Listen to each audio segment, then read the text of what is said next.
Welcome this evening. Have a little bit of a different backdrop. I decided to do the program from my living room today instead of my meditation room. Ty is out this evening and I wanted to be near my puppies. They don't like being upstairs, so I'm here, and I actually have Rudy on my lap right here. He's feeling very clingy tonight. So I'm so looking forward to sharing with you this evening, and I so appreciate the big response to the email that Bev and I sent out inviting you to join me tonight. I'm really looking forward to sharing the latest teaching from my guides, a 7-step process to finding balance and wholeness and peace. The results of using this process for me have been truly transformational. We never finish waking up. This is an eternal journey that we're on, and we always have room for more growth. And mine has just gone like this in the last 3 weeks as a result of a really harrowing experience, which I will share with you as we go through the evening. But first, I'd like to start, as we always do, with an invocation. We have a nice quorum here tonight, so I would invite you to celebrate with me, all of us coming together for the purpose of raising our vibration. And you know what? I'm realizing I can't do this with Rudy in my lap. It's too distracting. So down you go, buddy. There we go. Okay, yeah, that's better. All right, so would you join me, please? And let's just all together take a nice, deep, relaxing breath and exhale longer than you inhale. Nice. And move your awareness to the heart and picture your love light, your heart light, like a sun with rays going out in all directions. Let's just turn up the light.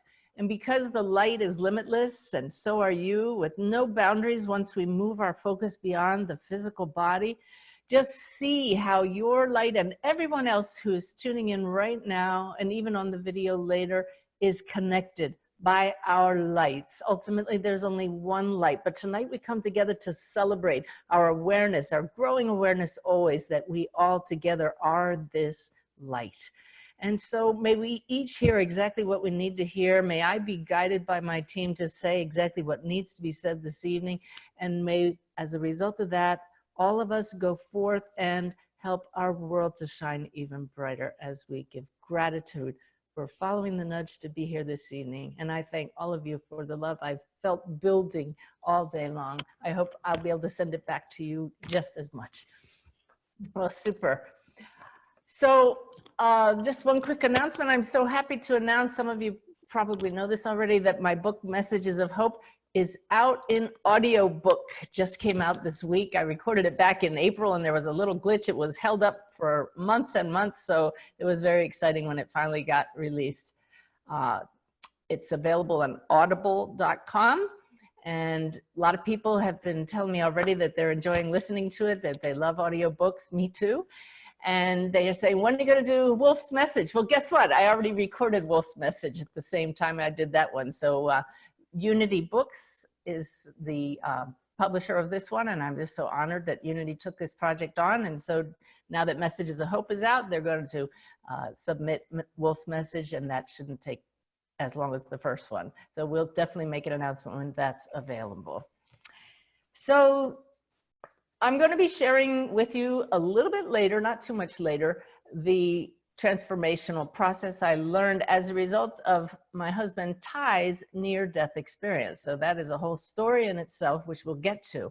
But in order for the teaching that I'm going to share with you to have more meaning, I'm going to do what I always do in these monthly webinars, and that's to share with you some of the latest wonders from connecting across the veil, the evidence that I've gotten from connecting with people's loved ones and my own guides, and the magical, beautiful healing moments. The reason we always do this is because that kind of evidence shows us that we are part of something so much more, that we are multi-dimensional beings. So when I teach you that you can change your point of view at any time to help yourself find healing and comfort, it's just so helpful to understand that that point of view, that greater point of view, is possible because there is a greater reality. So let's share some of those stories. I'm coming to you from our new house in South Carolina, where we're really starting to feel at home here. And upstairs over the garage, I have a meditation room. And I meditate in one little corner off to the side, but at first there was a big space in the center, and I thought, what am I going to do with that space? Well, it turns out it's great for doing my classes and online webinars usually, because I can set up lighting and tables and things in the middle of the room. But I didn't anticipate that those in the spirit world would use that open space off to my right when I do readings and in the same space where I meditate, use that space as a stage to act out memories that they want me to talk to their loved ones about. So this is a real first for me. And this is a perfect example that I got permission to share. Was doing a reading for a couple last month, and their son came through beautifully. And this was actually the second time I'd done a reading for this couple. So we already had received evidence from him the first time about how he passed and his personality. So I recognized him right away. But what he did was, all of a sudden I could sense him in that open area of my room, and he showed me himself down on his hands and knees playing beside his brother when they were much younger. And he was pushing little, what to me looked like matchbox cars. That's probably from my generation. I don't know what he would have used. He's much younger, but pushing cars with his brother. And it was amazing to see this in my mind's eye, but right there as if he were creating it. I'm hearing he was creating it in that moment. And what happened then, as I teach in my next level mediumship class, is it would be nice to just say, well, he's giving me a memory of playing with cars with his brother. And that's probably something that all brothers do. But I asked him to build on that story. And I used clairsentience. For all you budding mediums, this is the key to tell a story from one bit of evidence, to feel into it and see, why is he showing us this?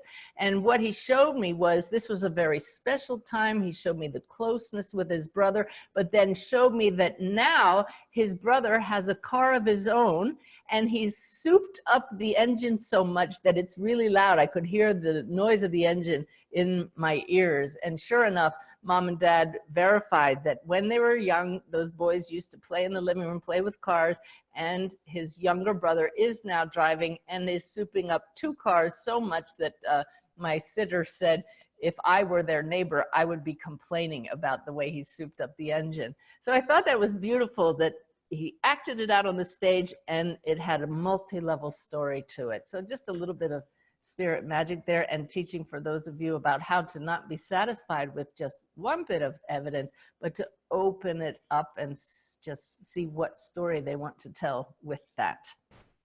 All righty. Amazing day for me just last weekend when I did 2 readings. And what was amazing was the similarity in the readings. Some of you may remember from other webinars I've done, where there was one 10-day period where I had 10 spirits from across the veil who had taken their own lives in that 10-day period. Now, as far as my scheduling assistant, Lynette, and I knew these were completely random scheduling of these people. We didn't know who was coming through or how they had passed, but doesn't that show you that the spirit world kind of lined them up? Let's take all these people and let's put in Lynette's head to choose these people, and Suzanne's going to do the reading. Well, this last Saturday, both of the readings back to back had parents who had a child who passed. The child in one case was 21. The child in the second case was 22, and both of them passed from a heart issue. Very unusual, not unheard of, but very unusual for both of them to pass as a direct result of a heart issue, yet back to back and almost the same age. So it just makes you think, how do those things happen?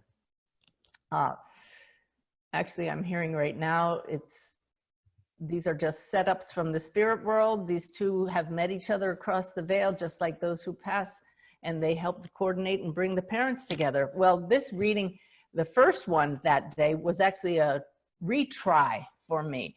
2 days earlier, I had sat with this woman and knew she wanted to hear from a child and just could not sense her child and couldn't even sense male or female. And I was feeling very let down for her because I knew that she was struggling greatly.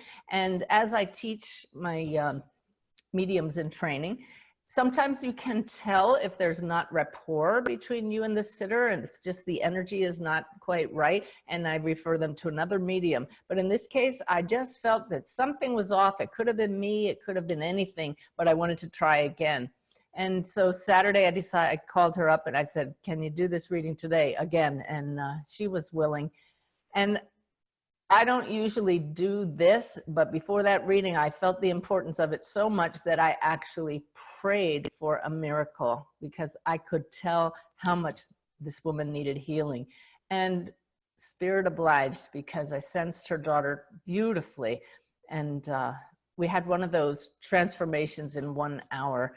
This is a woman who's cried every day for 10 months and hadn't been able to get out of bed very much, hasn't been able to work. And I received an email from her just filled with joy from the messages and the evidence she got from her daughter. And in the midst of getting that email, got so knocked off balance by her daughter dropping in on me again, even with mom not present, and giving me, a list of about 8 beautiful bits of evidence, including, my dad has one of those funny hats with hair hanging out of it.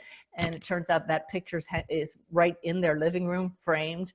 And how she used to walk up to her dad and rub the top of his bald head. Amazing evidence during a drop-in. And the email that came back after that said, Mom had the very first day, Sunday, without crying in 10 months. And she's so joyous to see what the future holds, even though during the reading, her daughter showed me and Mom admitted until that moment, all she wanted to do was join her daughter across the so across the veil on the other side. So that's the power of an evidential reading when we just can't deny that our loved ones are right here. It's very rewarding and just fills me with gratitude. It was awesome. Wanted to share with you, with the permission of the people in this story, they said, go ahead and use our own names because I believe they're watching this evening. But some time back, I did a reading for a woman named Heidi, and her son Patrick came through from across the veil. And we were very pleased with the connection, and I know the family was very pleased. Names are a challenge for me in readings. Sometimes can't identify why I'm getting a name, but I'll give the name anyway. But in this case, it's funny that Lynette, my scheduling assistant, when I said I have an opening, please fill it for me, she said that this Heidi's name almost popped off the page at her, like the line went squiggly. So Lynette may say she's not a medium, but we all are. We all can tune into spirit. And she chose that one, and it turns out that this was right after Patrick's 30th birthday, and his mom had been praying for a reading right after his birthday. So clearly somebody across the veil messed with the vibrations so it would jump out at Lynette. Well, in the middle of the reading, Patrick gave me the name Adam, and Heidi said that Adam was Patrick's cousin. I thought that was unusual because spirits don't usually mention their cousin, but suddenly I got pains in my stomach, tuned in and asked Patrick what's going on, and I passed along the message that he wanted Heidi to tell Adam's parents to beware that Adam was going to have some stomach trouble. I usually don't pass along news if I'm not 100% sure that might cause people concern, and I didn't want to, set off some kind of an alarm, but this was so clear with getting the name accurately. Well, Heidi followed through, which was beautiful, and she said that Adam was a little freaked out that his cousin from across the veil was talking about him in a reading and bringing up his stomach issue. Well, she reached out to me just a couple weeks ago to say, guess what? Adam had severe stomach pains, and the family might have just passed it off as a stomach ache, but because of Patrick's warning, they took him to the hospital, and it ended up having a very serious problem that required surgery. And because they acted so quickly, hopefully the outcome was even better than it might have been. So really, really cool. But doesn't it just, it amazes me, I hope it amazes you, that those in the spirit world see these things in our lives, see things coming down the road to a certain extent, and even in a reading are able to get through a little bit of a message to watch out for that. So very cool. And what's neat is that his cousin Adam actually visits Patrick at his grave. So that connection across the veil is ongoing, but what we were able to show is that he can visit the grave, but Patrick's not in the grave, he's around all of them, because as we know, those in the spirit world are right here. As my friend Brenda taught us, there is no there. There's only here in consciousness. Everything is consciousness arising and having experience. You and I are expressions, extensions of the source, having ongoing experiences and hopefully growing from them. So I wanted to share a little more teaching from Brenda. We call Brenda teachings breachings. And I had a really cool example of that. Every time she drops in on me, she drops in a piece of evidence of something that Lynette is doing now. Lynette was our mutual friend. So I don't even have to ask Brenda, show me this is you. She just automatically puts an image in my mind, and it comes with the claircognizance, the knowing this is what Lynette is doing. And in this case, Brenda showed me a blanket with a hole in it. The way she showed it to me was clear as day, a finger and a finger-sized hole in a blanket. And I said, all right, current event, what's up with this? And she showed me that Lynette had just recently done something with this blanket. In fact, she showed me Lynette's dog on the blanket, and that this blanket was very special to Lynette, that she would never give it away. All right, so what I always do when that happens in meditation is type it up in a text, send it to Lynette. Well, turns out that 30 seconds before Brenda dropped in and showed that to me, Lynette had put her dog on this very special blanket. And I put it in quotes because I believe it's a shawl with an armhole in it. She sent me a picture and in the text, and I looked at that and I said, now it's like a blanket, but the hole isn't little like that. That's an armhole. But she always rearranges that shawl like a blanket for the dog so that the dog's paws and legs don't get caught in the armhole. So that's significant. So I tuned into Brenda and she said, Suzanne, this is the teaching. You're too much of a perfectionist. It's very hard for those across the veil to be that specific and say, this is a shawl with armholes. But I got the image through to you. You reported the basic substance. You have to be satisfied with getting the main idea across, which is very hard for those of us who are perfectionists. Any of you out there like that? So you can understand what I'm up against. But it's interesting though, because the reading that I did for the woman who's no longer crying had one of those not quite perfect examples. And it came right after Brenda's teaching. And what happened was, in the reading, this woman's daughter showed me this flock of birds. And the operative thing about the image is hundreds of birds. And this was a specific moment and a sign from her daughter. Well, at first, the woman couldn't take that. It didn't make sense to her. And then about 10 minutes later, in the middle of the reading, I just paused for a moment and she says, ah, and I love those kind of moments because, you know, something has just really struck home. And she said, I know what the birds are. And she sent me a video of this later because it's a very special video for her. She had asked her daughter from a sign from across the veil that she's still with her. And she said, I think I'll ask for, and hesitated a moment and said, a duck for a sign. Now, those of you who've learned with me in the past know that in that moment when we pause to ask for a specific sign, that's actually when our loved ones across the veil put in our mind the sign to ask for, knowing we're going to see it. So my sitter didn't realize this at the time. She just thought she was thinking of ducks. But I don't know how long of a time period, within a day or so, she was walking through a park with a water feature. She had been there the day before. There were no ducks on it. She asked for the duck sign, goes around the corner, and there are hundreds of little yellow rubber ducks on this pond. So she actually called a friend and said, have you ever seen these ducks here before? Nobody had ever seen them. She didn't know how they got there because they weren't there the day before, but hundreds of them. And when I saw the picture, it's clearly hundreds of rubber ducks. So how did that come through in the reading? A flock of hundreds of birds. So for me, I would have loved if the spirit, if her daughter would have shown me hundreds of little yellow rubber ducks. But what my guides have shown me, and Brenda is now validating, is that we have to be satisfied sometimes because the specific frequency from each spirit across the veil is going to register with us differently. So I've gotten rubber ducks in the past, but that was from another spirit. The vibration from this spirit may not register the same with my energy field, but they know what they could get through, and they could get through flock of hundreds of birds. So the whole point of all of this, number one, is celebrate the magic of magical moments of knowing our loved ones are here.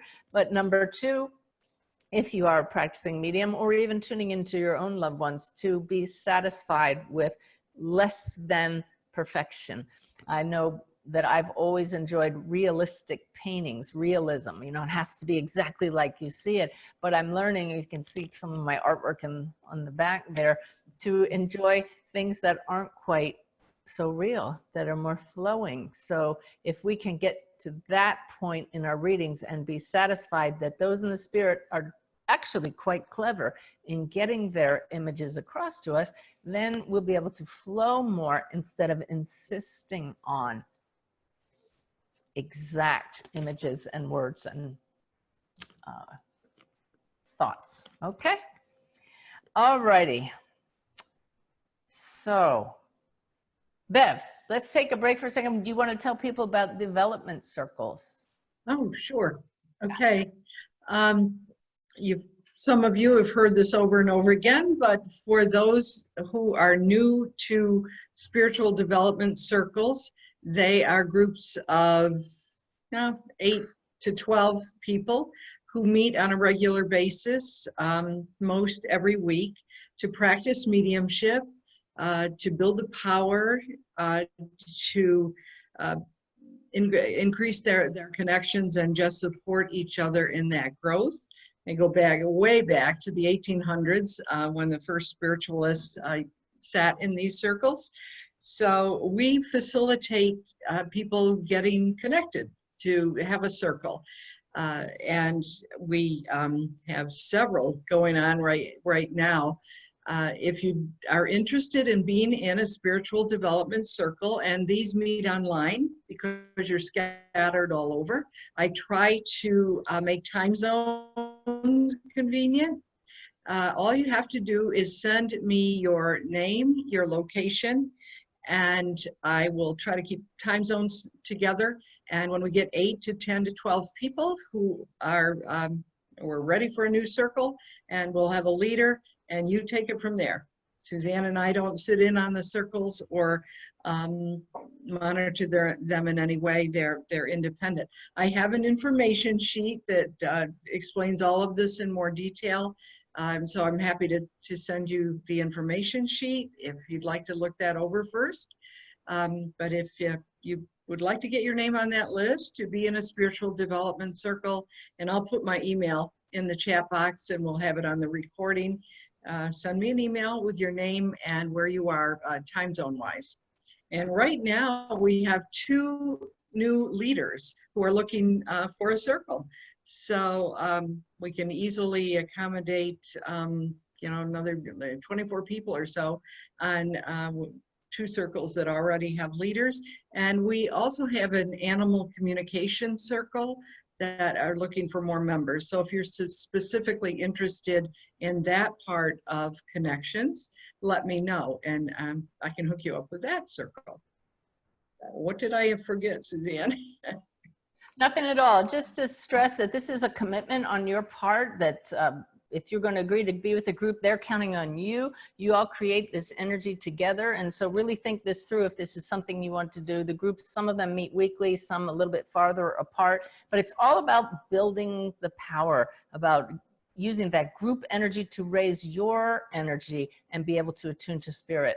So each one may have their own twist depending on how the group leader wants to lead it, depending on what the group says. But again, as Bev said, we just use this webinar as a forum to help you all come together, because some of you don't know how to find a group and want to be part of something like that. So reach out to Bev. Alrighty, thanks, Bev. Okay, so sensing spirit, for those of you who want to connect and want to connect with your own loved ones or others' loved ones, it can be so subtle. It's like that little voice that says, don't check your email right now, and you do it anyway, and you get sidetracked from what you were doing, and you say, oh, I should have listened. That little voice, you know, could it be a guide? Is it your own higher self? Sometimes it doesn't matter. The point that I'm trying to make here is it can be so subtle.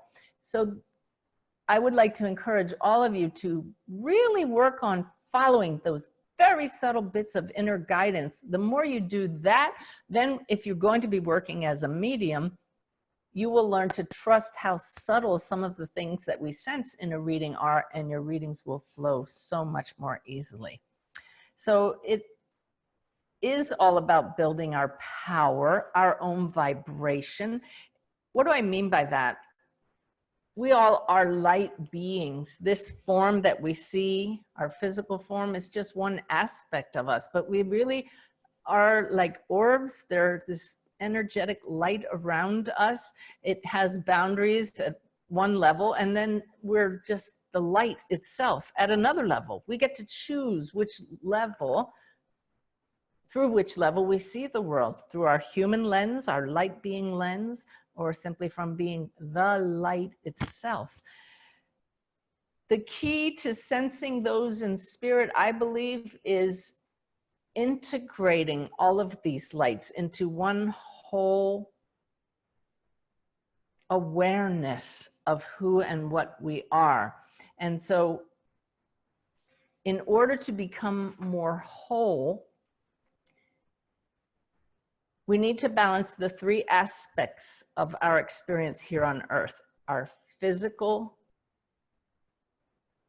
energetic body, our mental, energetic body, and our emotional, energetic body. We're constantly doing, that's the physical side. We are always thinking, that's the mental side. And then we're having feelings. How balanced are you at experiencing all of those? What we're going to get into tonight, and this is the main thing that I hoped to cover, is that actually most of us humans, due to human nature and our culture, are a bit off balance because we don't feel all of our feelings. We have spent a lifetime stuffing them down, and we really only feel the good feelings. As a result of that, we're out of balance. And if you've read my book, Wolf's Message, Wolf talked about us being out of balance, and that we really want peace and tranquility to flow, and that balance is important for that to happen. He said we need to get out of the head and into the heart. And up until this last month, I pretty much felt that that meant, thinking that that meant we need to raise our love quotient more. We need to love more and love unconditionally more. And that's certainly true. But what I've come to discover is we need to balance our emotional field with our thinking, balance the feeling aspect of our being with the mental and the physical. So I want to start by sharing how all this teaching came to be, by talking about Ty's recent experience. And it's a bit of a story, but and some of you might have read this on my blog. I put a blog post out about it, but I'd like to tell it again simply so you see how the learning unfolded for me. And it is my story, but I hope you'll be able to relate it to yourself and when you might have reacted similarly in similar situations where things triggered emotions in you. Okay? So, Ty's had for quite a while a problem in his esophagus. He had a little pouch form in there. It's called a diverticulum. People have heard of diverticulitis in the colon, but his was a pouch in the esophagus. And the result was food would get trapped in there almost every meal. And every day for at least a year, he would choke to the point where I would have to stop and say, "Are you okay? Can you breathe? Say something." It was really getting pretty bad. And it was clear that he had to do something about it. So he was scheduled for a procedure that was supposed to be outpatient and just using a scope and a laser to open up that opening in his esophagus. And the doctor said, "Oh, there's a slight chance that if something goes wrong, I might have to go in surgically through the neck." Now, he never said just a little bit through the neck, but both of us assumed little. So the first surprise for us was when we showed up at the outpatient clinic and the doctor said, "Well, we'll let you go tomorrow after we do a swallow test." And both of us said, "Tomorrow? He's spending the night? You never said that." And the doctor seemed to have forgotten to mention that to us. Well, I never shared that any of this was going on publicly because I didn't want to put personal lives out there in this case. And so I told Bev and Lynette and a few friends that Ty was going in for this procedure. And then I went to the waiting room by myself after kissing him and seeing him off to the operating room. But I had that subtle feeling something's not going to go right. There's going to be a hitch. And when a psychic medium has a little feeling like that, it's not the greatest thing in the world because usually I can trust it. But it wasn't clear what it was. It was just a little bit of unease. So about an hour and a half into the operation, the waiting room attendant walked up to me with a phone and said, "This is for you." And I answered it, and this woman said, "I'm the nurse in the operating room. I want you to know your husband is safe." And I thought that was the strangest word to use. Usually we would say he's fine or he's going to be okay, but she said, "Your husband is safe." And that word was almost highlighted in my mind. What does she mean by safe? And she said the doctors had a little trouble getting the scope down, and so he's going in surgically, and I just thought you'd like to know. And I thanked her for that and gave the phone back and sat back, tuned in, and knew then and there it was time to call in the troops. And that's all of you. And so using the power of Facebook, I went online and said we could use a little high vibes here. And would everybody please send healing energy and ask that the surgeon's hands be guided. And I'll take some of that energy myself because my human side was getting a little bit off balance.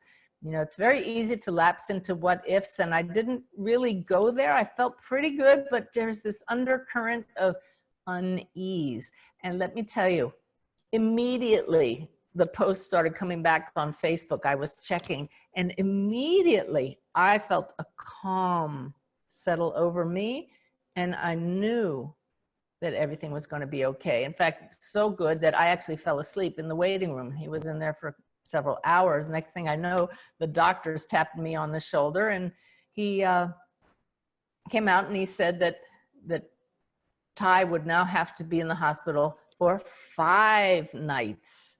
And I thought, oh, this is not going to be good because Ty is not the most patient. Some of you can probably relate to that with yourself or your husbands.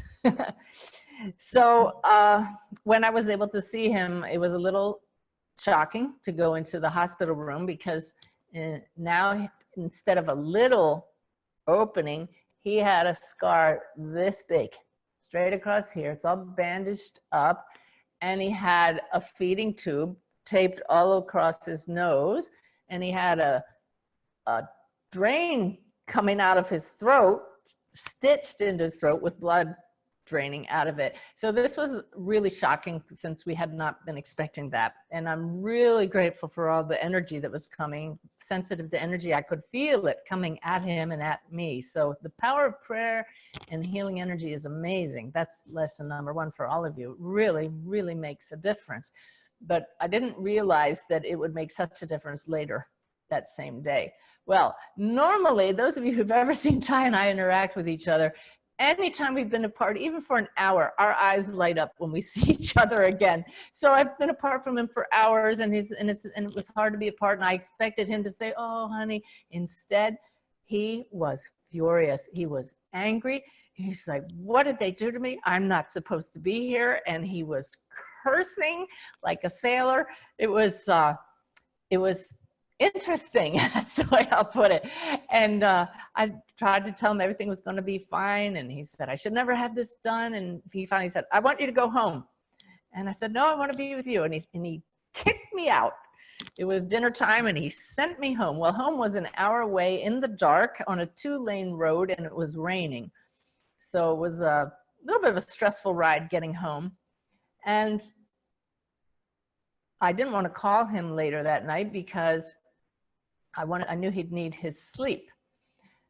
Oh, one other thing. As I was getting ready to leave, this nurse came in and handed him a spirometer. Anybody who's been in the hospital will recognize this little plastic thing. Looks like an abacus. And you're supposed to blow in it to exercise your lungs to make sure you don't get pneumonia. She showed that to him and I said, honey, that's to make sure you don't get pneumonia. You're supposed to try to get the ball up to the top. The second I said that, the guides went alarm like this. And I thought, oh my God, Ty is the overachiever when it comes to anything physical. He's going to try to max this thing out. And I said, don't max it out. Maybe you shouldn't even use that. Let's put this down here. And I put it at the end of the bed. So I went home and we had been in this house maybe 4 days, 3 days. We had just moved in and it was still hadn't really settled in. And I was just walking through this room back there and just had another uneasy feeling. I knew that something was going to happen that night. I didn't know if it was going to be a clot. Something was going to happen, but what can you do? Well, what I did was I went in search of pizza. And I had comfort food, and then I ate more pizza than I've eaten in a long time. So what I did was I reverted to an old behavior of overeating when stressed. I think some of you might be able to identify with that. But the problem was then I was physically miserable from eating too much. So here I am feeling not so good because Ty's in here, and I'm feeling super uncomfortable physically and upset at myself for doing that as a reaction. So I did go to bed, and I'm talking to my team the whole time, just sending energy to Ty, and I fell asleep, and at midnight the phone rang, and it was Ty, and he said, I just wanted to tell you, they're just as calm as can be, just like this. They're taking me back to the OR. And I didn't want my last words to you to be in a text. So I just want you to know I love you with all my heart. And I said, I'm on my way. And he said, I don't want you to come in. Please do not come in on those roads in the dark when you're tired and it's raining. Promise me you won't. So I promised him, hung up the phone, checked in with the guides, and I knew he was serious. And I knew that if I went in, I couldn't do anything and I'd be the only one in the waiting room in the hospital in the middle of the night and it wouldn't do any good. And he had asked me to stay. So I stayed. I actually did call a friend for validation.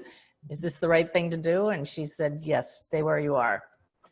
But I did then immediately call the nurse's station and ask what was going on. And I spoke to a doctor and I made him promise to call me as soon as Ty was out of surgery.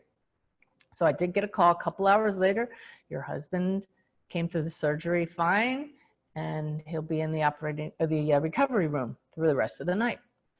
So, okay. Well, first light, 5:30, I'm up and on the road to go see him. And they kept him in the recovery room all night. Well, I went in and now I get the rest of the story. He's calm as could be, but he tells me that it was around midnight, and there's a lot of teaching that follows all this, but I'm hoping to show you how the reaction to this, why it came about. Around midnight, I guess he couldn't sleep, so there's that spirometer thing at the end of the bed. And just as the guides warned me, Mr. Overachiever picked it up, and decided to max it out. And what he did was, in blowing that little thing to the top, he blew open a little seal that the doctor had put on one of the veins that leads off the carotid, no, the jugular vein inside his neck. He didn't realize he'd done that until this little drain tube on his chest that leads to this little bubble that had just been emptied filled within minutes. It got really heavy with his blood. He reached up and he said his whole face felt puffy and hard like styrofoam. What was happening was he was filling with blood. And this is where I believe that everybody's prayers made such a difference, because the way everything lined up, we've heard from quite a few people in the medical field that if it hadn't lined up like this, he would have died within minutes from bleeding out internally. He pressed the button because he was alert enough. Then he said to the nurse, "There's a problem here. I think I'm bleeding." She came down, her eyes got wide. Just then the door in the hallway opened and some young doctor, medical students walking through. She grabbed him. He took one look at Ty. His eyes got wide. He flips open his phone, calls the senior resident, who is then there within seconds. She took one look at Ty, and if you're squeamish, I'm sorry. She grabbed a scalpel, walked right up to him in the bed, cut into his neck, and released all that blood. And Ty told me this that morning as I'm at his side. And he said, if you've never seen a woman come at you with a scalpel and cut into your neck, it's quite exciting. And she looked at him and said, "You're taking this very well." And he said, "Well, do I have a choice?" As this lost about a unit of blood there. And he later told me that when he called me and said, "I'm returning to the OR," they were actually wheeling him down the hallway with that having just happened. So again, if I believe if it weren't for everybody's prayers, all of that would not have unfolded. Clearly the guides knew that something was going to happen that evening for what I heard in advance. Well, that was wonderful that he had that healing and that everything was okay. Let's see, anything followed that? No, he recovered beautifully after that. They stitched him back up again, and he was a good patient and got out in 5 days and is doing beautifully now. And even his scar is blending in. So that's wonderful. But so when I say Ty's near-death experience, clearly he was very near death, but he didn't die. So when people talk about a near-death experience, that's actually a misnomer, isn't it? Because people who have NDEs, they actually die. They go to the light and they come back. Ty had a near-death experience, and as a result of nearly dying, I had a spiritually transformative experience. Because I came home from that and started examining my behavior. It wasn't just overeating. I noticed that morning when the doctor came in to brief us on what happened, I had these very needy emotions around the doctor. I felt towards him the way I used to feel about certain teachers. I'm really bearing my soul here. When I was growing up, there always had to be a certain teacher that I was really clingy with. I needed to be near that teacher to feel safe. And so I went home recognizing those same feelings that the doctor brought up in me and thinking, why was I suddenly feeling so needy around him? Why was I not feeling safe? And that word safe came up. So what do you do when you don't understand something, everybody? I'm asking you. What you do is you get centered through breathing. You realize you have a team of helpers. You shift your focus to them and you ask, where is this behavior coming from? And that's what I did. I said, why did I suddenly overeat to the point of being miserable? Why was that, did I revert to these childlike behaviors of feeling needy and clingy around the doctor, and other behaviors in myself that just suddenly feeling very nervous, needing, just being needy. And the teaching that followed was just beautiful, and this is what I'll share with all of you. But the teaching, we know this already, is we are all wounded. There's not a one of us that had totally unconditional love in our childhood. Some of us had loving parents, but we all had conditions We all had moments of being afraid. We all had moments when we didn't feel nurtured. Some of us, I know from doing so many readings, had very dysfunctional families and were abused and never felt safe and don't know what it feels like to be loved. So what happens is we get out of balance because we only want to feel the good feelings. We learn to sedate bad feelings. In my family, we weren't allowed to be angry. We weren't even allowed to be sick. Ask my sister what my mother used to say all the time. You're not sick, go to school. I think there are other people that have heard that too. So you had to be happy and pleasant all the time. So if we're not allowed to feel negative things, if we don't want to feel sadness, then what do we do with that energy? Where does it go? It becomes stuck or sluggish energy. It's kind of like a pot on a stove with the lid on it. And as emotions boil up, there's nowhere for the steam to go, right? So it comes out in other behaviors, or we just keep pushing it down with addictive behaviors or snapping or getting angry or very human behaviors that all of us would recognize. But if we're allowed to feel and we know it's safe to feel, that's like letting the steam off. So I came up with a little list, and I put that list out in the email of the result of those kinds of stuffing down. And let me find that list here. Here we go. So some of you might recognize this. Do you find that you constantly need to be doing things? Until a month ago, I was constantly doing. You sit down for 10 minutes and it's like, well, no, I need to go do this or that. I got uncomfortable with just being peaceful and still. Easily restless or bored. Are you addicted to sweets, alcohol, shopping, television? Or do you just turn to those things anytime you need to feel better? As I go through this list, the point is not to make you to feel bad. It's just to raise awareness of how all of us will recognize some of these behaviors because they're so human. I believe it's part of our culture. Are you overweight? Do you over-exercise? Do you experience an undercurrent of dissatisfaction and don't know why? This list is a little longer than the one that was in the email. Do you run from others' charged emotions? Boy, that was me up until a year or so ago. You know, if Ty would just express some of his strongest opinions, I just had to walk away rather than have a debate. Do you snap easily or are very reactive? Do you feel unworthy? I see that in so many people that I talk to or who are my sitters, and knowing who we are, knowing now we are the light, that one is the one, if I could help the world to know how worthy you are, that's what I would choose. Number one, to let people know we can't not be worthy because we are that expression of source. You can't not be loved because you are love and expression.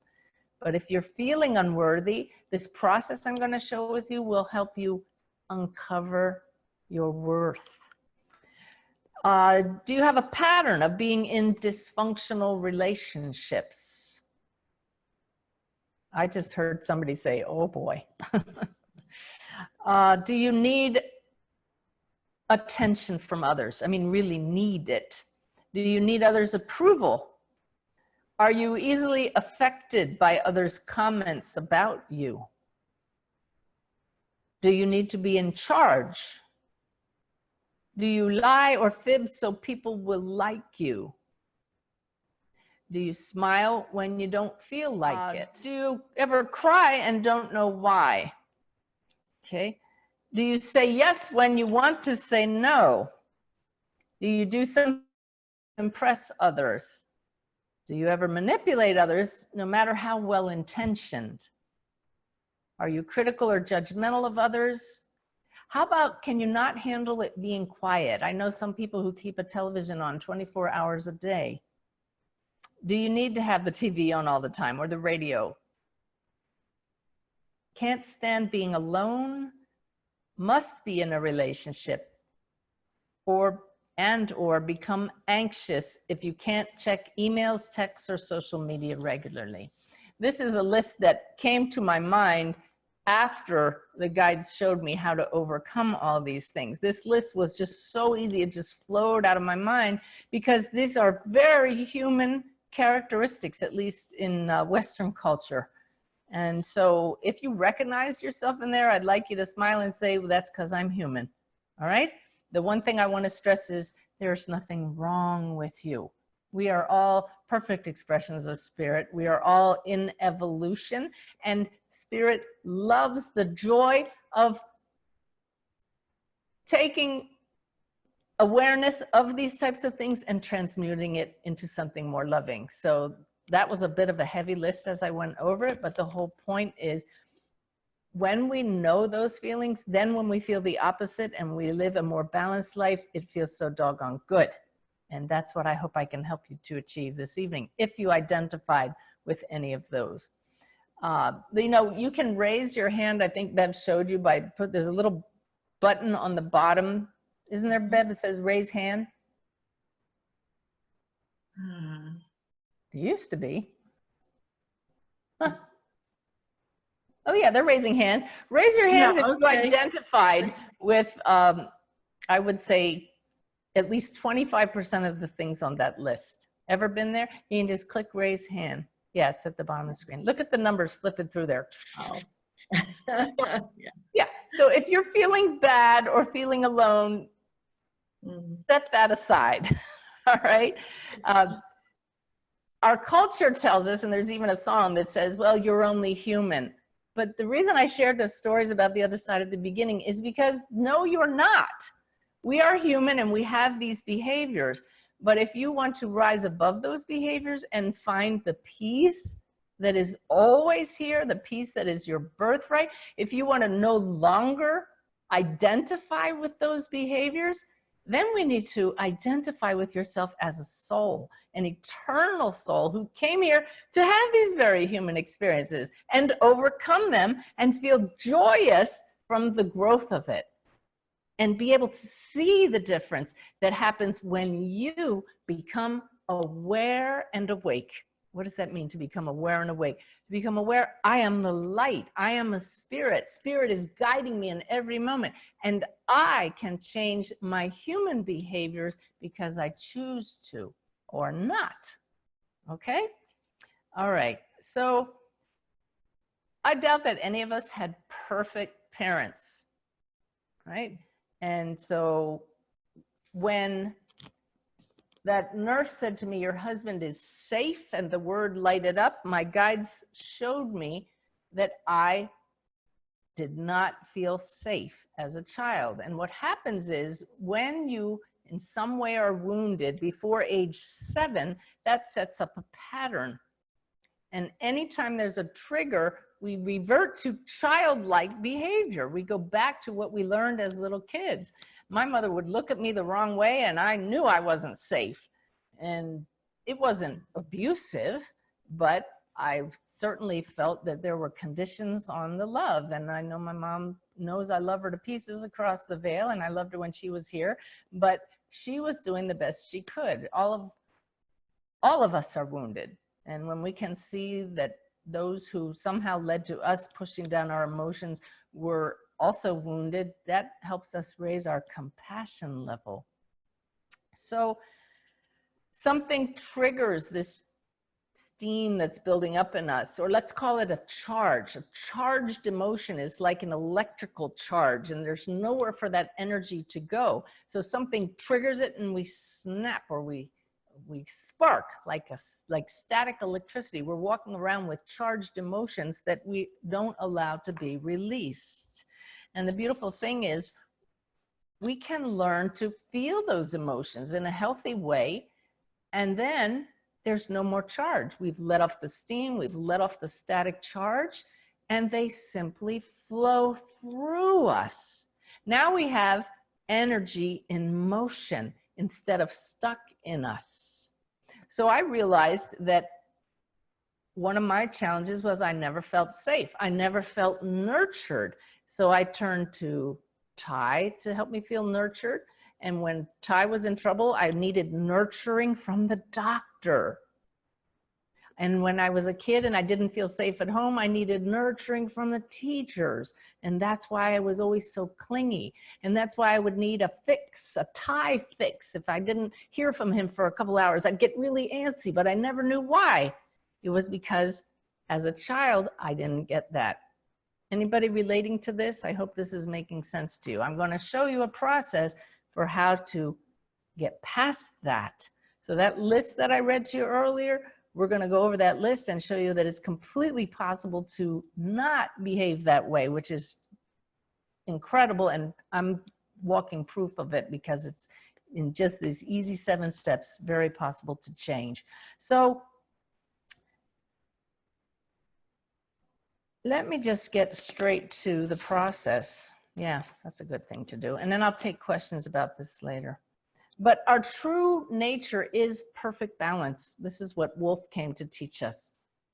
If we allow ourselves to feel all of our emotions, if I'm allowed to get angry, it's going to flow through. I can do it appropriately, or with what I know now, I just don't even have to get angry anymore, what I know about who we are. But if I feel sad for some reason, if something happens in my life that causes grief, I can feel that, knowing it'll flow through and knowing that's a healthy response, because we as souls came here to have human experiences, and that the more I feel all of it and let it process and let off the steam without sedating it, without controlling it, without medicating myself with food or drugs or alcohol or TV, then it just naturally balances with other energies, and I feel peace, and so can you. So the process the guides gave me has 7 steps, and I said to them, we need an acronym, like my Bless Me method. 7 steps, the BLESSME, each stands for a step. When they started to give me this, I said, oh my gosh, we have a word, 2 words here. So the 7 steps, and you can take notes, or you'll get this video in 2 to 3 days and you can watch it again and write it down then. The process is called the no fault process, because those are the 7 NOFAULT. And it's the no fault process to achieving wholeness, peace, and to find your way home. Like Wolf said, you find your way home through the heart. What is our true home? It's heaven, and it's right here. I will tell you that I'm going through a tremendous challenge with both of my dogs right now. And I'm having to feel an awful lot of very human reactions. And yet beneath it all is that peace. And I haven't had a single food craving since we got some pretty bad news about both of our dogs. And this is what I want for all of you, to be able to handle any of life's ups and downs without resorting to unhealthy behaviors. So no fault process. When the guides gave me that word, I said, well, that's like a no fault divorce. What does a no fault divorce mean? So I looked it up on my computer. I did a Google search, no fault divorce. And I suddenly turned to Ty and I said, sweetheart, if you happen to go on my computer and see that I've done a search for no fault divorce, it's for the teaching from the guides. It has nothing to do with you. Anyway, but I found out no fault, I'm going to read it for you here. A no fault divorce is one in which there is no requirement to show any wrongdoing. That's really important. So this process for achieving wholeness and balance, being balanced emotionally, physically, and mentally, is no fault means it doesn't matter if anybody's at fault. It doesn't matter if somebody made you angry or you made somebody angry. It doesn't matter what the circumstances are. This will work. This is not about placing blame on parents for not doing something right. This is not about fault. So it's no fault. That is really cool, the way this came together. So the lack of judgment of our experience and our behavior, don't judge yourself, is very important for us. This process, this life is about honoring our experiences. That's what we came here to do, to be the expression of source in all the myriad experiences that life offers. I shared this process with a friend, and she was excited and said that she was looking forward to every day being filled with happiness and fun. And I very quickly cautioned her that that's not the way life is. Life is filled with ups and downs and always will be. So we can definitely enjoy the ups. We can experience the downs, yet feel that undercurrent of peace. And believe it or not, no matter what's going on in our life, still know that joy is a natural result of being balanced. Okay? So the process. This requires that you realize there are multiple sides to you, and you get to choose what side you view your experiences through. For most of my life, I thought I was only human. And so this process wouldn't have made sense. Those of you who've tuned in here, you know you're a multidimensional being. You may not have had that experience yet, but hopefully you will. And in that awareness, we can choose to see through our human lens, or see as a soul, or simply let spirit guide us, no matter what level of being that is. So the first step in achieving balance and wholeness, finding peace, finding your way home, is N, and that stands for notice. Most people don't even realize when they're sedating their emotions. Most people automatically turn on the TV, or automatically reach for the cookies or the cakes, or may just snap at somebody and have no idea why. It just bubbles up, and we just do one of those behaviors on the list. So awareness is key to this process, but N is notice any uncomfortable feelings or undesirable situations or behavior in yourself that makes you say, that's not the real me, or I don't like the way I just reacted to that person or to that situation. Just notice that. And this takes, like I said, a commitment to being aware. So that's N. The O is now observe. Observe with interest and curiosity your very human reaction. And the beautiful part about observing is you have to go to a higher level. You may think you're still being a human, but in order to watch your human behavior, you've shifted focus to the observer. And that's very often a neutral position.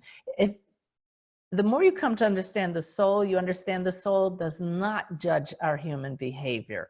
So the perfect statement to make when you're observing, I know a lot of you know it because Sanaya's taught it so many times, isn't that interesting?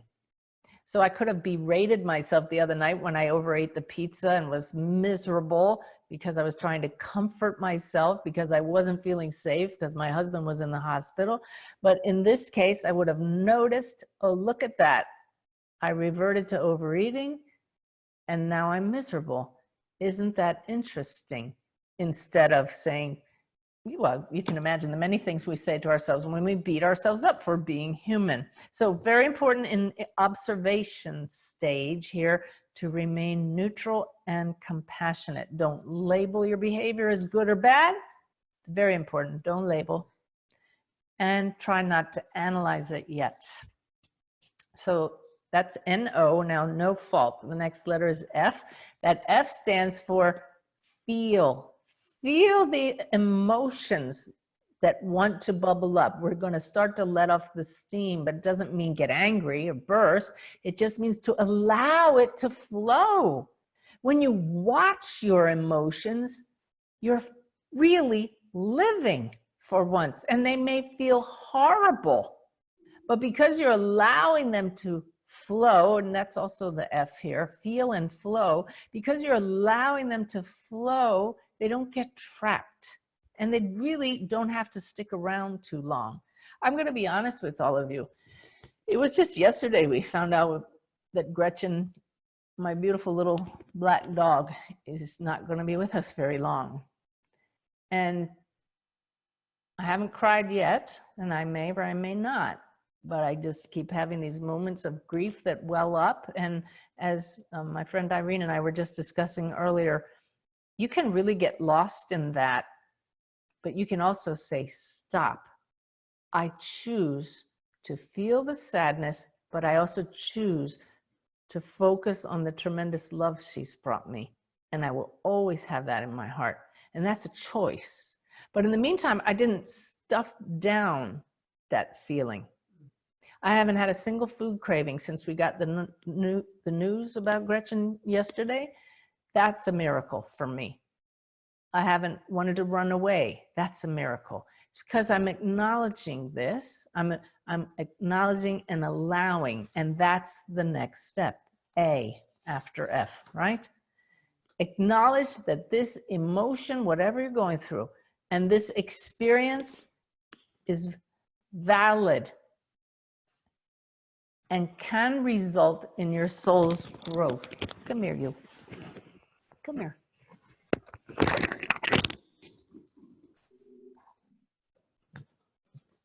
This is Gretchen right here. Anybody that knows Gretchen, when I talk about the Bless Me method, I always say to picture someone or something that you love with all your heart that engenders a feeling of love. And she lets you hold her like a baby, like this. And so you can imagine the feelings that are coming up with her. And yet right now, I've so allowed myself to feel that that it's actually a beautiful thing. It's a beautiful thing. All right, so acknowledge that it's valid. And I've already experienced the soul's growth with this. And this is, I'm just trying to show you what's possible, okay? While you're acknowledging your emotions, you can ask higher consciousness, what triggered this current behavior in me? Why did I snap? Why did I want to overeat? Ask your guides for insight. That's what I did the other night when Ty was in the hospital. Why did I overeat? Why was I acting that way around the doctor? And the insights flow when we're willing to look at it. And now that's A. U is uncover the story. Uncover the story that led to the trigger. All right? You go back to your childhood. And this may be painful. Perhaps some of you might want to work through this with a friend if it's too hard to look at these things. And awareness is so healing because we see, I'm going to put her on the floor now. Okay, sweetie. We see where our behavior comes from. We have understanding, and with understanding comes compassion. Yes, Colleen Smith is a wonderful therapist, and she just wrote a comment, work it through with a therapist. Absolutely. This, I'm not a therapist, but I am telling you with this process, we can become our own therapists. All right, so understand the dynamics leading to your discomfort. And then the L in no fault, this is a good one. Love yourself with no conditions. Some of us don't even know what that feels like. So turn to a pet and they'll show you, right? Love yourself without conditions. Be the ideal parent to your wounded self, which usually is going to go back to before age 7. So I realized there's a little Susie in me who did not feel safe as a little girl, who definitely had conditions on how she was loved. Can you relate to that? So what if you weren't parented right, and you don't know what it looks like to be parented well, then find somebody that models that. That's what Sanaya's message was to us. I think it was yesterday. Find somebody that models unconditional love. And because we're multidimensional beings, we can step into any role that will help us. So this is the most powerful part of this whole process. And this is what transformed me. When I was feeling very alone, and Ty was in the hospital, and I walked around this house thinking, he might very well not come back here. What would that be like in this empty house? How would I handle that? Feeling very unsafe, the guides showed me how to parent ourselves. And literally the way I was holding Gretchen, I imagined myself, and this is what I'd love for you to do, imagine yourself parenting yourself as a little child, comforting yourself, talking to that aspect of you that stopped emotions at that point, didn't allow yourself to feel things because it was so uncomfortable, and say things like, and this is exactly what I said to myself, you are safe. I'm here for you now and always. That is tremendous. How many people feel alone? But as souls, we're never alone. We have a team of guides, and we have our own soul that's connected with our human nature here. And because we get to choose our viewpoint, we can be in soul awareness and in human awareness at the same time, and talk to ourselves from our soul. And I have been assuring myself, I will nurture you. I will never leave you alone. This is the most powerful thing I've ever done for myself,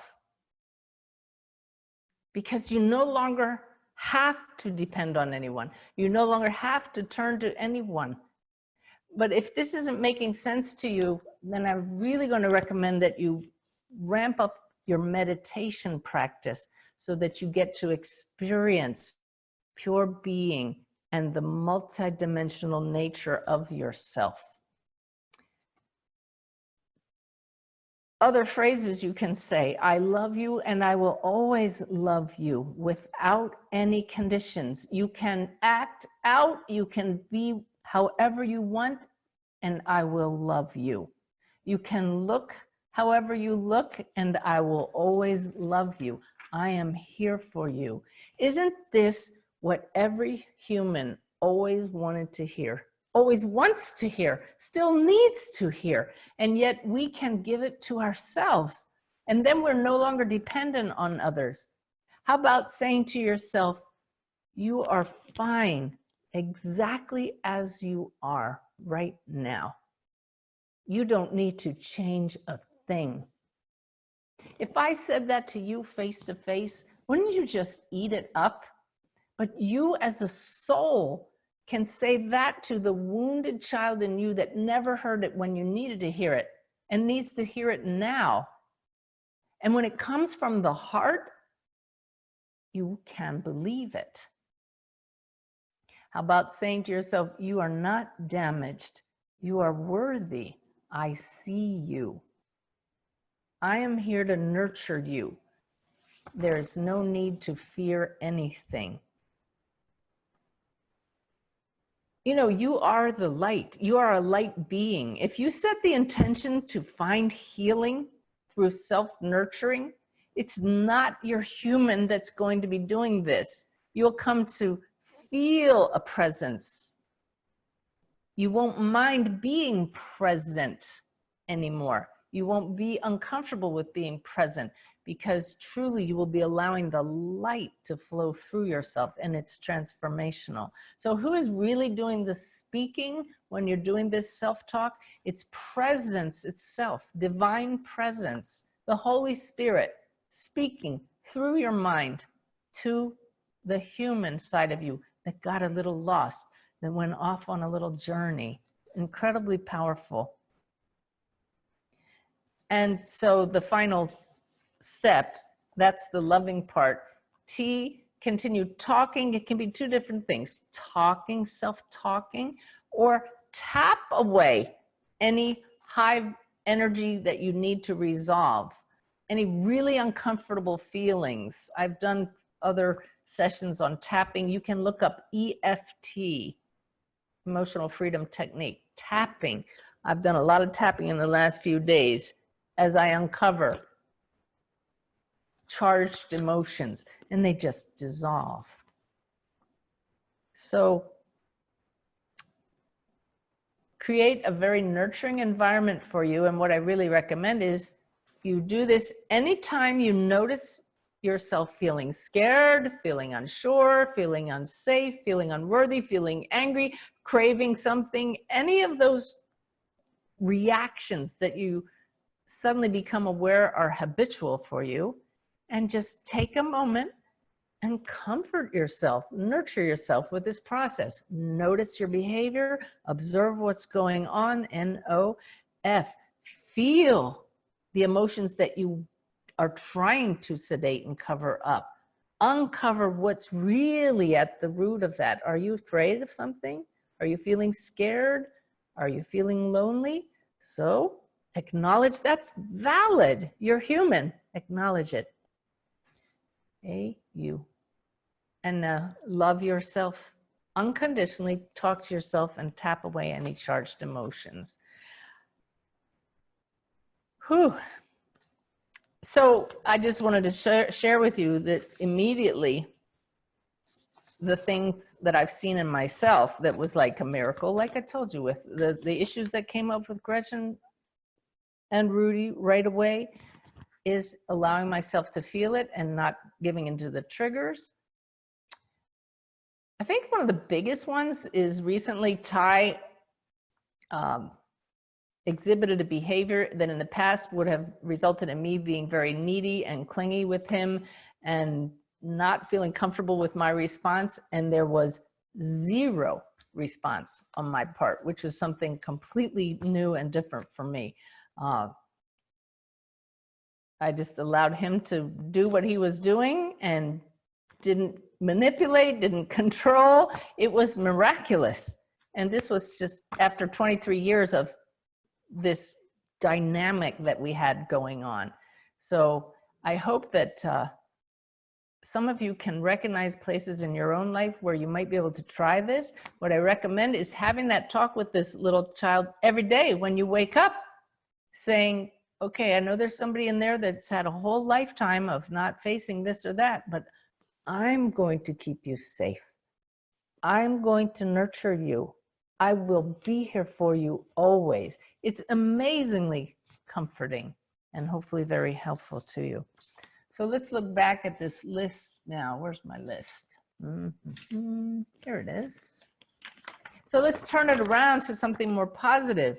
If you knew that there's an aspect of you, your soul, divine presence itself, that is always here for you and for the rest of your eternal life is here for you and will and does love you without condition and doesn't judge you and is absolutely going to nurture you and take care of you and allow you to feel safe, why then you will suddenly find no need to constantly be doing, because you're not running away from these charged emotions that had nowhere to go.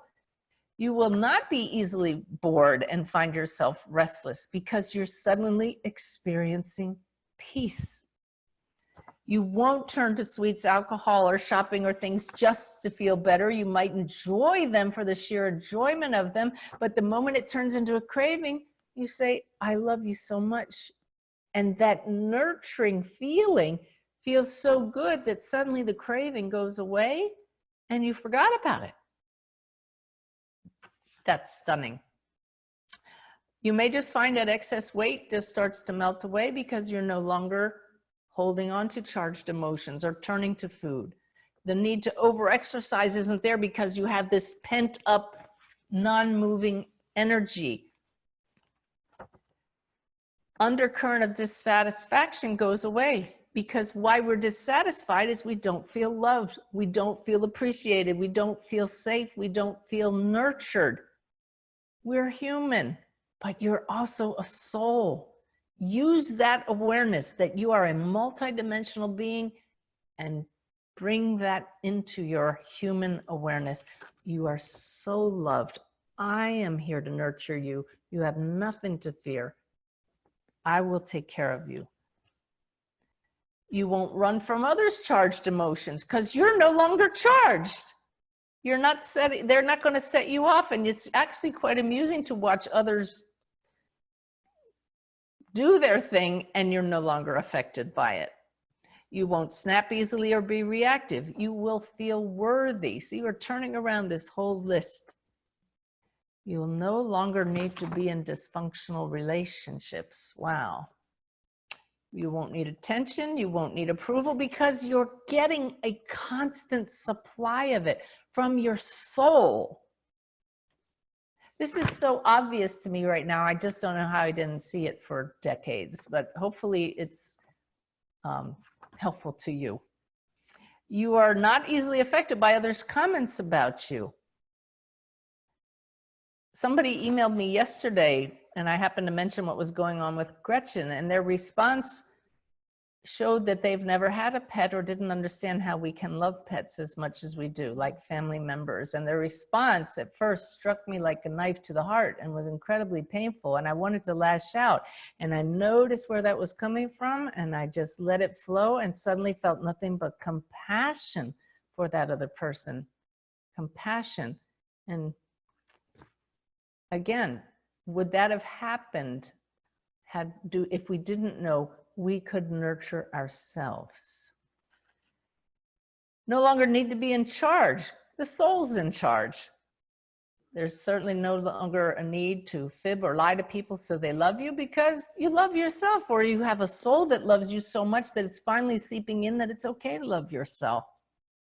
Smile. You no longer feel like you have to smile when you don't feel like it, because you know it's okay not to be happy all the time.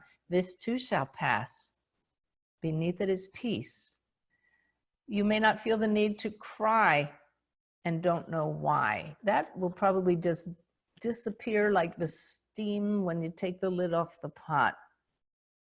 You won't say yes when you want to say no, because you're nurturing yourself from the soul level and you don't need others' approval. You won't need to do things just to impress others. There's no need to manipulate others, because you now feel safe and nurtured and worthy and loved, because you're doing it from the soul to yourself as needed and regularly. And certainly if you're no longer criticizing yourself, then you're not going to be critical or judgmental of others. Can you see how our whole world would change if we all just knew that we could love ourselves without condition? When we learn to no longer look outward, but go inward. So if you're thinking to yourself as you hear this, I can't do this, I don't know how to do this because I don't know that soul. This is when I ask you to read my e-guide on meditation. Bev, you're going to have to put a link in the video how to find that. Okay. Listen to any of my free meditations under meditations. Do it regularly and ask, show me who I am. Who am I as a multidimensional being? You need to have that experience of feeling and experiencing beyond the human nature. There are moments in meditation when you'll suddenly feel that peace and feel the bliss that the human only gets a taste of, but in an expanded state of awareness, you come to know you are something so much more. When you have that experience, that's what we tap into to talk to our human side. Okay? And really, I speak to this little girl as Susie when needed. In fact, it's only been a couple, 3 weeks since I've been doing it, and I'm not even needing to do it that much anymore. Just when I feel myself getting a little uneasy, then I immediately have a tool, okay? You won't need to have the TV on all the time. You'll be able to be alone and not be uncomfortable. You won't have to be in a relationship, and you won't become anxious if you can't check emails, texts, or social media regularly. truly amazing to not have to reach for that all the time. What's really amazing is when you become aware of how often you might be doing that, and use the no-fault process to notice it, observe that behavior, feel any discomfort that made you reach for that. What are you afraid of if you don't check your email or you don't get that fix? Feel that, allow it to flow. Acknowledge that's a valid feeling, my fear or my underlying unease. And now,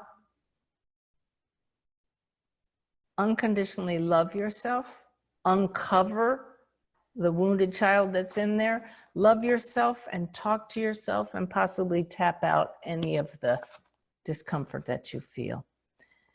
So that's the process. I think I'll open it up to any questions if anybody has them. Okay, Bev? Okay. There may be questions about the process. Put those in the chat box and I'll see them right away. But Daryl Nelson asked a question that about 10 other people did. So Daryl, I'll let you be the rep here to ask your question. And many other people asked the same thing. So let's see if that's okay. Am I supposed to say it out loud or can you read it? yes. Yeah, we can hear you. Hi, Daryl. Oh, hi, Susie. Suzanne. I call you SG. I'll respond to anything. Hey, you. Okay, well, no. Anyway, are you ready? Yes. Oh, okay. I'm going by memory now because I wrote it down. But essentially, I heard Sanaya refer to you as this one. That's right. And in one of those recordings, he talks about source actually getting no credit for putting something into someone else's head. You know, great scientists. And in the same token, I know we have free will. So I guess my question is, how can we tell what source is telling us versus our own, I don't know where it would come from, but I presume that free will is a human agent. So that's my question to you. And I know you'll have a good answer, and because you have your guides. If I understand you correctly, you're trying to figure out how do we know if the advice we're getting or the guidance we're getting is coming from the highest place. Is that it? That's right. That's right. Is it a thought that's in other words, where do our basically the answer there is it is all one light, and we're all extensions of that one light. So even if definitely when the advice and the insights that you receive are something that you would not have thought of yourself, then you can give credit to the higher realms. But because you ask the question, often healing and helpful, and if you really have a strong desire to know that it came from something higher than the human level, we look for guidance that we would not have come up with ourselves. And so it's that aha moment where you ask the question and you get an answer that is exactly what you needed, then you can give credit to higher consciousness. But we're always guided to ask in the first place. So for me, it's not so important where the answers come. It's just that we get those insights in the first place and that they're helpful and healing. Okay, so I think what you're saying is the bottom line, if it's helpful and healing and for the better good, it probably came from source. Yes. Okay. And then, but always keep in mind, you come from source. So. Oh, no, I know, but yeah. Our free will, that's not source, right? That's what gets us into trouble. What does? Free will. Oh, free will. But it also leads to great healing. So I wouldn't judge anything. It all is part of the growth process. Okay, I'll look at it all positively. Thank you. Okay. Thanks, Daryl. Bye-bye. Okay. Bev, you have another? I'm wondering if, and some of the many other similar questions we're asking, again, how do I know it's spirit talking and not my imagination? So that there was a whole list of and about we a dozen answered that. And then again, when you're talking to yourself through this process, it's play acting. We're all playing roles here in human form anyway. So please don't get hung up on who's talking to your younger self or your wounded self. Just assume that role of the soul. Take it on. Take on the role of the loving soul who loves you unconditionally. Take on the role of source. Just become love incarnate, or even without form. Just become love and nurture that part of you that needs to integrate all that you're experiencing. Another question, Suzanne? Yes, indeed. Yeah. Okay, Linda Sitton. I'll bring you in, and you can choose to turn your camera on, Linda, or not. That's up to you. Hi, Linda. Hi, can you hear me? Sure can. Go ahead. Yes. Okay, well, I don't know how to turn the camera on, so I don't know if I'm on or off. Was Well, it, we can hear you, so that's fine. okay. I think now after listening to you, I may, have an answer, but I think you're probably mentioning the first question I asked, and that is, can we heal that lack of bonding with the mother, early in life, in order to achieve successful, intimate relationships? Here. Okay, would you ask the question again, please, Linda? I'll try. Can we heal that lack of bonding that we did not experience with the mother, that abandonment issues, I'll say that, so that we can have successful, intimate relationships? Okay, and I want to stress very much, I'm not a counselor, I'm not a therapist. I know. So I'm just asking guides right now, and they're saying that what we all are always looking for is that awareness that we are loved, that we are connected, that we are important, and that we are valued. And if that was lacking at a young age, we can heal it at any age as soon as we become aware that we are connected to something greater. So the answer is yes. And that's what I gather from, that was the question going in. And so with what you've shared, I certainly can understand that. And this whole awareness, I think, is coming so much later in life, but the basic thing is it's coming. And we need you to come back to Nashville. Okay, talk to Bev. Thank you so much. Okay, all righty. And so, how about one more, Bev, and then we're going to just put this whole process aside, because I think that I've introduced as much as I can, and I'm going to have to leave it to all of you to talk to your guides and try it and see how it works for you. Is to what degree do we need to be careful about coming into contact with a dark or negative energy, perhaps a person who was a sociopath when in their earth incarnation? Okay, as always, from day one that I started working with guides, they advised me that we need to affirm we are the light. Our human fears will attract vibrations that we might not feel comfortable with. Simply affirm, I am the light, and turn up the light. And the darkness doesn't like the light. But this is when, if you are at all uncomfortable as you are dealing with your human challenges, I would definitely have friends with you, or a therapist or a counselor, if you feel at all uncomfortable. But as far as working with your guides privately, always just turn up the light and ask for divine protection from your angels if you need that extra oomph. Okay? Okay. All righty. All right, thank you, Bev. Okay. This is why these processes like the development circles to help us build the power. I'll go back to speaker view here, Bev. Hang on a sec. There we go.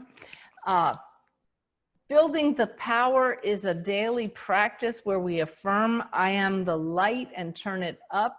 You know, the energy that we're tapping into when we connect with our guides, when we connect with loved ones across the veil, is very subtle. We're used to this human bandwidth of vibration.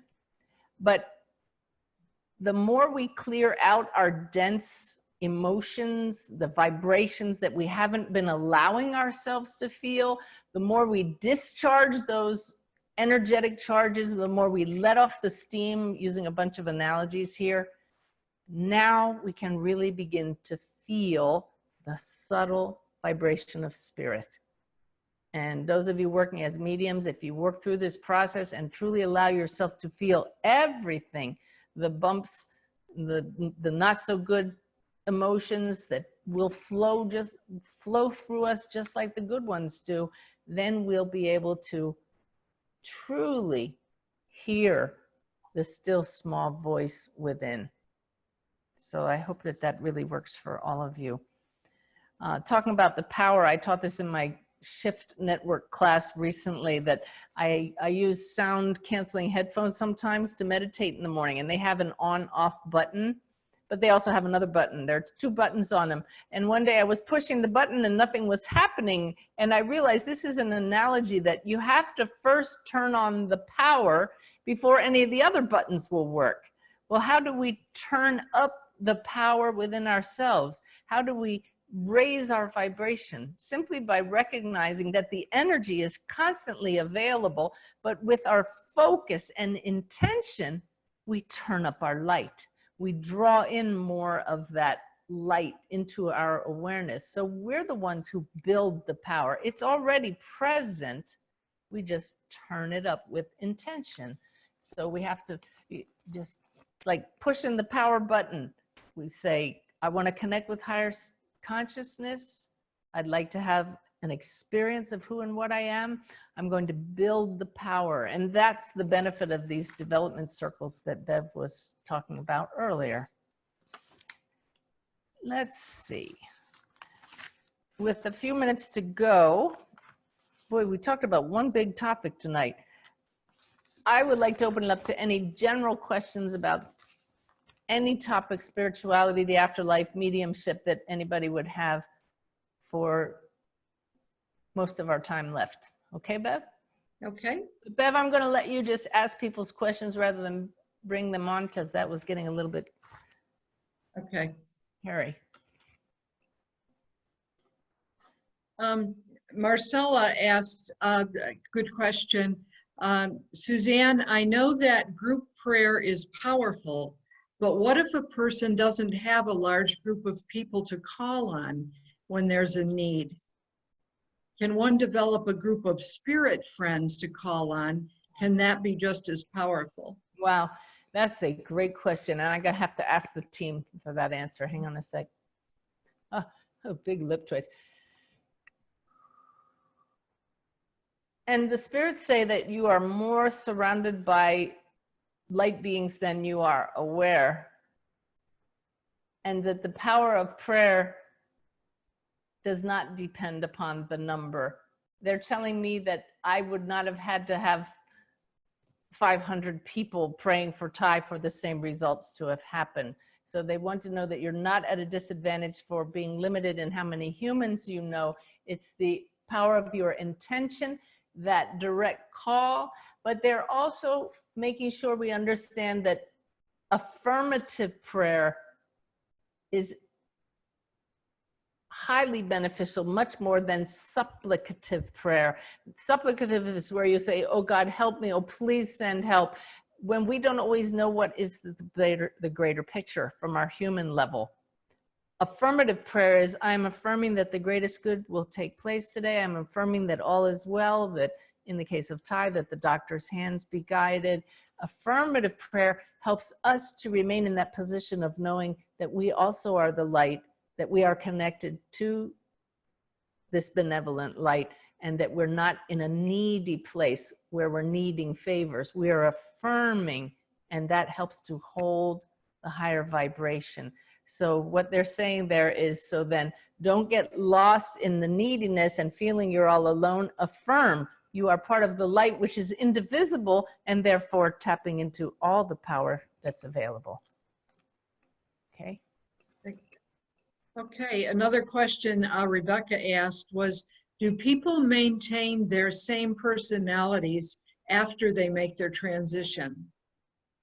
For a while, some do, and definitely when the medium taps into them, even if they have changed and grown, and perhaps they were a curmudgeon. You know what that is? It's like a crotchety old man, a curmudgeon. Perhaps your uncle was a curmudgeon, and you tap, and a medium connects with your uncle sometime, and he's really changed on the other side.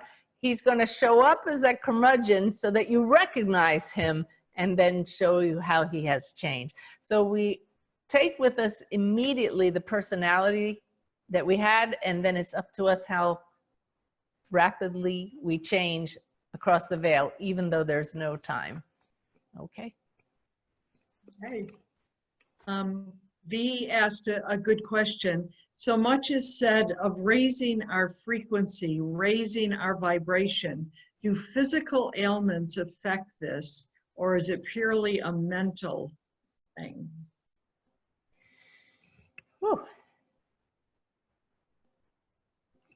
Interesting. They just said there is most definitely a dampening effect of physical ailments. And they're showing me right away, we're going back to this balance that we're talking about, that very much we are a combination of physical body, mental body, our thoughts, and emotional body, our feelings. So if any one of those is out of balance, we are not going to have the clearest energy field.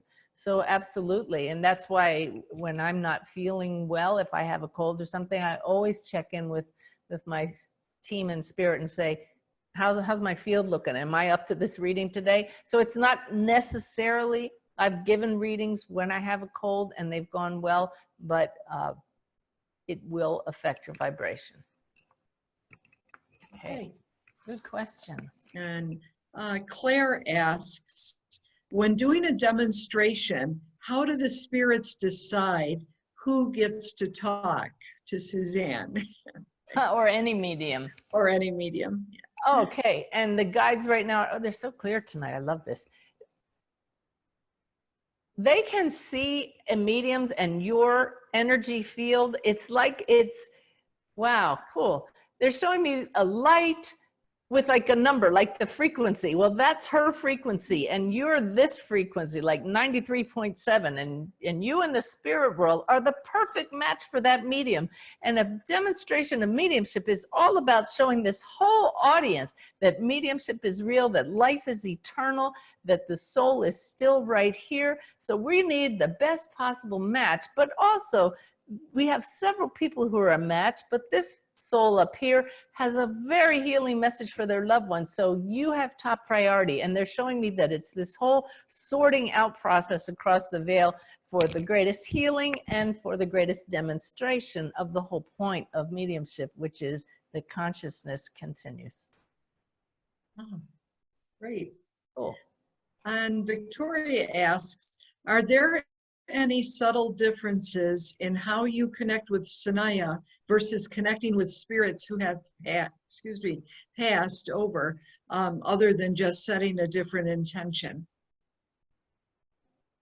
Yes, it took training to tune into the higher vibration of Sanaya. They actually came to me at first, and it's a very powerful vibration. And over the years, I've adjusted to their higher energy. I used to stutter and shake when they came in, so it was a very different vibe than spirits who have passed immediately from our physical world.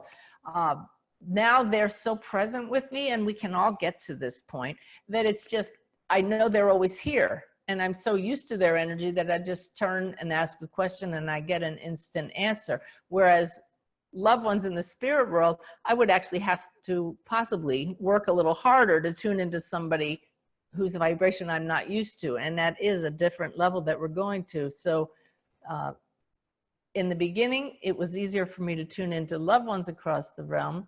Now it's easier for me to just instantly access Sanaya. Hey. Linda asks, what does the spirit world say about astrology?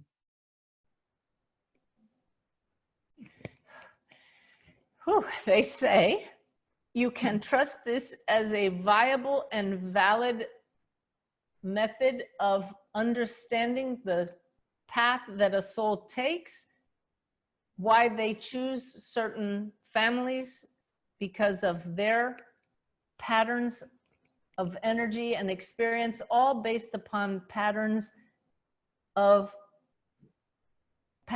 influences of the planets. And they're showing me suns and stars and all of the things that fit into astrology. The bottom line being that there's definitely something to it, but far more than they're showing me right now, a little paragraph in a newspaper, far more than that. And there's actually quite a mathematical component to it, they're saying. So, Oh, okay. Okay, anonymous question here. I don't understand about auras. Suzanne, do you see them when meeting people? Does the color change as we progress on this journey of remembering? Is there a certain color to strive for? I have only seen auras twice, and once was so astounding, I thought that somebody was shining a projector on somebody, and I turned to the person next to me and said, do you see that? So I do not see auras for some reason, and it's a bit frustrating, but I've accepted that's not supposed to happen, or I would be seeing it. So I hope that all of you understand that, you know, that perhaps it's your path to see auras, or perhaps it's not. But I've certainly done enough studying and reading of books to know that, and talk to people who see auras, that I can affirm from the human level.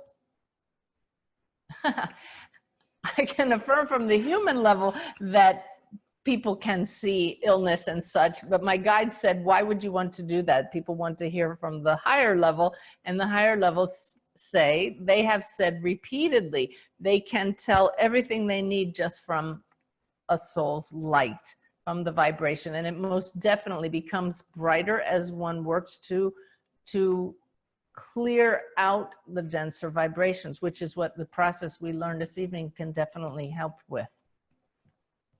Okay. Okay. Aya from Sweden asked, for certain spiritual things like meditation and healing and so forth that we learn in this life, will that make it easier to learn the next time we come into this world? So I'm shown immediately how, for example, with our friend Brenda who passed, she did her meditation, she worked on clearing out the gunk in herself. She immediately passed to a higher level. She's now working as my mediumship guide. Now she will likely come back and have another life. So let me ask what the guides say about when we come back. They're saying you would definitely have a propensity to want to meditate. You would fall into it easily. You would already have a higher intuition and possibly not even need to meditate. They're showing me there's definitely, they're showing the spiral that goes up like this. There's a cumulative effect, lifetime after lifetime. Okay. And Joe asks, do you get the same kinds of symbols from spirit over and over so that you recognize them? And wonders what she can do to increase her ability with that. And she's coming to Savannah, so she'll be in your class. Good. I have a serving spirit level 1 in Savannah coming up, and Pittsburgh and Tulsa, Oklahoma. Definitely get the same symbols, and it makes readings just so much easier. Those of you doing readings with symbols will understand that. It becomes like a shorthand, because there are a lot of things that a lot of people might have tattoos. I have a symbol for that. If somebody passed suddenly, there's a symbol for that. And those in the spirit world We'll talk to a medium's guides, find out what those symbols are, and we'll use those symbols with that particular medium. So yeah, get the same symbols all the time. And it's a matter of when you're doing a reading, when you're connecting with a loved one, and you get some new piece of evidence that you can see might come up in a future reading with somebody else because it's something very human, and they got it through in a very clever way with a clever symbol, then you just silently, quickly give a little nod to your main guide and say, hey, that worked really well for that. If that ever comes up again, that's our new symbol for that. And that's all it takes. And then it's really cool the next time when it does come up. So for example, I see a long gun and it turns out this person was in the army. Hey, that's a good one. Then the next time I do a reading, oh, your dad was showing me he was in the army because I see a long gun. Yeah. And it just builds and builds and builds the more we do readings. Hey, okay, Carol asks, when negative emotions come up when you are in a social or work situation and we can't stop and deal with it at the moment, how do we best remember and deal with them later?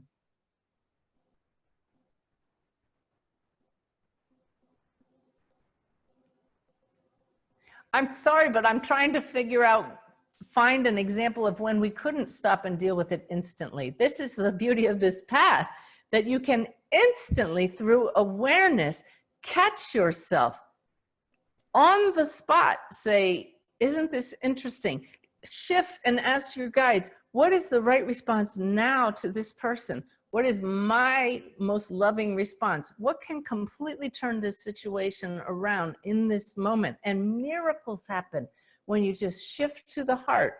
Maybe somebody's shouting at you. You may not be able to change that person, but you can always, in an instant of awareness, ooh, this is a lower vibration. I know there's a higher way. Pause, ask, what is the best response? Come from the heart, and a miracle takes place. I've seen this happen. I've done this over and over and over. So if you don't catch yourself, then you go to the restroom 5 minutes later, you ask your team, you find the piece, and you make a commitment that the next time that comes up, I learned from that, let's do it this way the next time. Does that make sense, Bev? It does, yeah. This may sound Pollyanna, but I hope to model for all of you that once you come to know who you are, an expression of the light at multiple levels, and we can choose the level that we project in any moment, and that we're never alone. You have all the help in the cosmos at your disposal because we cannot be separate from each other.